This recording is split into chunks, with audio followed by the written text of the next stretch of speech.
Hawaii, I think, has a special place in a lot of college football fans' hearts for multiple different reasons. And it feels like this team has the potential to remind everyone of their love for this team. You know, Timmy Chang is bringing back the nostalgic feeling with him just leading this program.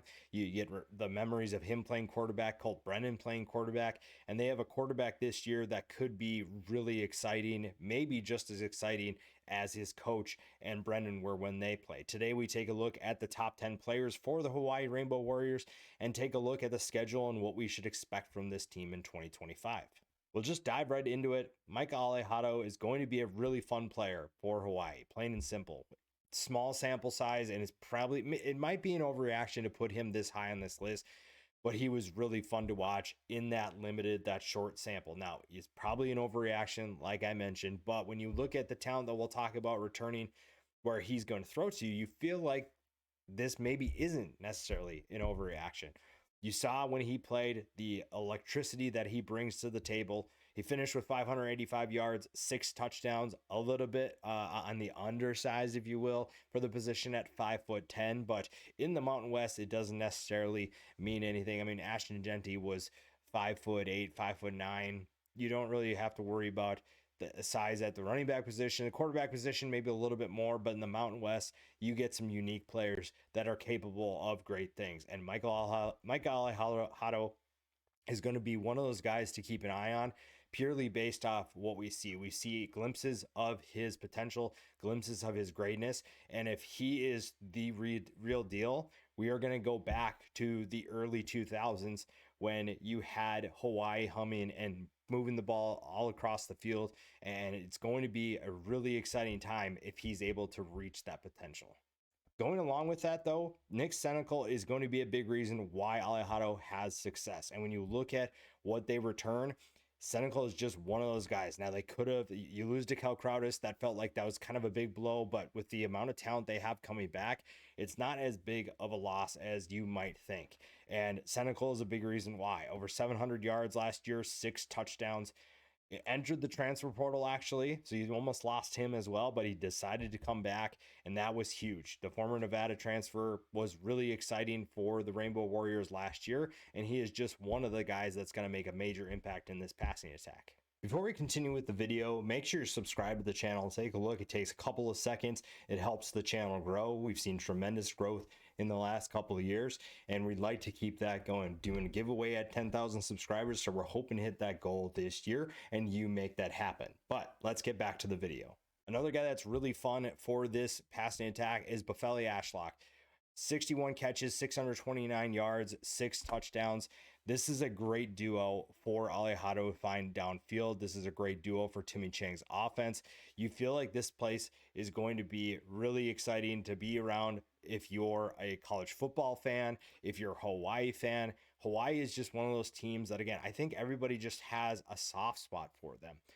You look at what Hawaii brings to the table to college football. The vacation part of it obviously is a portion of it too, but Hawaii is just kind of that unique team that I don't think anybody has bad things to say about Hawaii. Timmy Chang running the program brings that nostalgic feel, but Bofele Ashlock is going to be a big reason why this passing attack has success. And Alejado, like I said, we saw a little bit of what he can do, and a lot of everything else has to do with his ability to move the football to these guys. And these are two guys that are going to make things really interesting.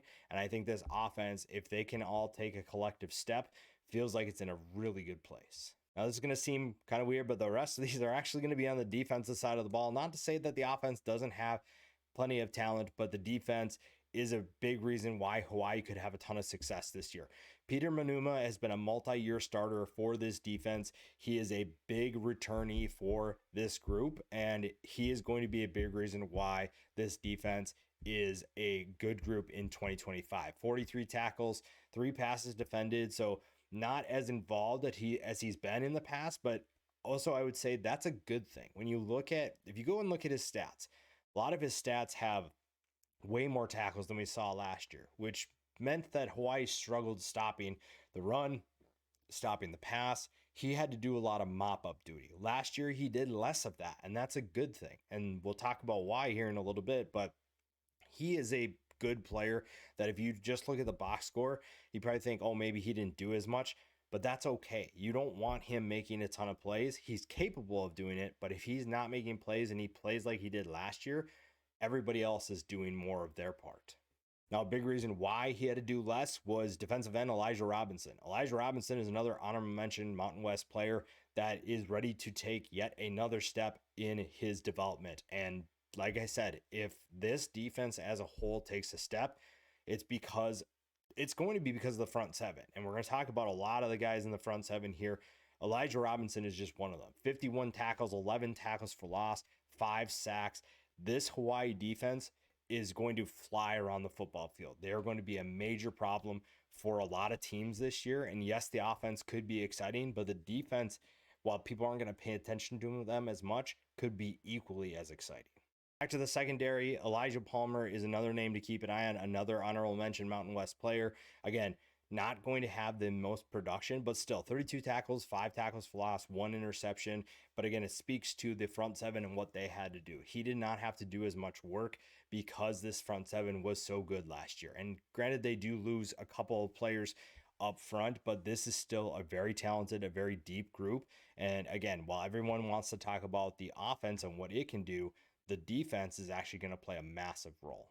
Another defensive end who didn't play as much as Elijah Robinson, but still is going to be a really fun player to watch and should take on a bigger role is Jackie Johnson III. 20 tackles, 5 tackles for loss, 5 sacks. Again, he played quite a bit, but not nearly as much as some of the other starters. And this year he gets to play a more prominent role. So you feel like he's going to improve upon his production.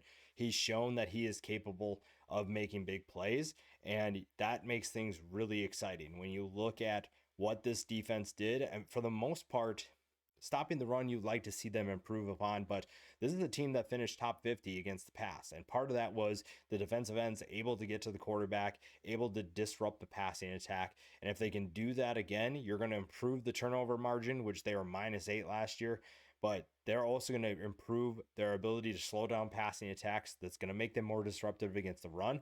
And Jackie Johnson III and Elijah Robinson feel like a really great tandem for Hawaii this year. Now, the linebacker position is going to be really fun as well. There's a bunch of talent on this defense at the linebacker position. Jami Otis is going to be the guy we talk about first. And honestly, these three, if you think one is better than the other, you're not really going to get an argument from me because that's how good this group is. I think Hawaii really likes what they have at the linebacker position. They feel like they're in a good place, and Otis is a big reason why. 55 tackles, 5 tackles for loss, 2 sacks. Again, getting better against the run. They finished 92nd last year against the run, so you want to see them take a step forward in terms of being better and more disruptive, and they have the talent to do that. Logan Taylor is the next linebacker, 52 tackles, 1 tackle for loss. Again, Otis, Taylor, and Jalen Smith, who we'll talk about in a little bit. That's a great trio. And honestly, the front seven as a whole is really exciting. Timmy Chang feels really good about what he has coming back. And when you have that experience, Dennis Thurman has a lot of exciting opportunities for play calling because he knows he has a veteran group that can get everybody in position. You can do a little bit more when you have guys like Logan Taylor, Jami Otis, and Jalen Smith coming back. You have better communication. You have more opportunities to implement more things in the game plan. And the linebackers, again, are a big reason why he gets to do that. When we talked about Jalen Smith, 41 tackles, 4 tackles for loss. Again, if these three can all be a little bit more disruptive in the backfield, it's going to be because teams are worried about the defensive line. So guys like Elijah Robinson and Jackie Johnson III are taking up blocks. The linebackers are penetrating in the backfield. They're being disruptive. And Jalen Smith is another guy. Maybe not the biggest guy, 6 feet, 215 pounds. So, it'll be interesting to see how they utilize him against certain teams. But again, this is a really exciting time for Hawaii. And I think a lot of people just assume it's going to be because of the offense. But this defense has a ton of potential. It's an interesting schedule for Hawaii this year. And while there's not an over-under set, I think the over-under is going to be set at 5.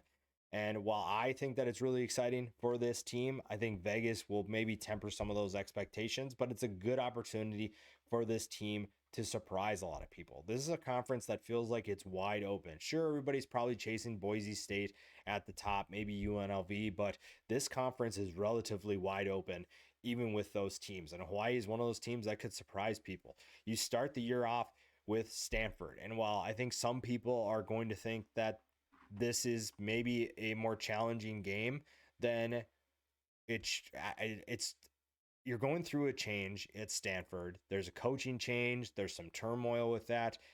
That's a winnable game. It's at home.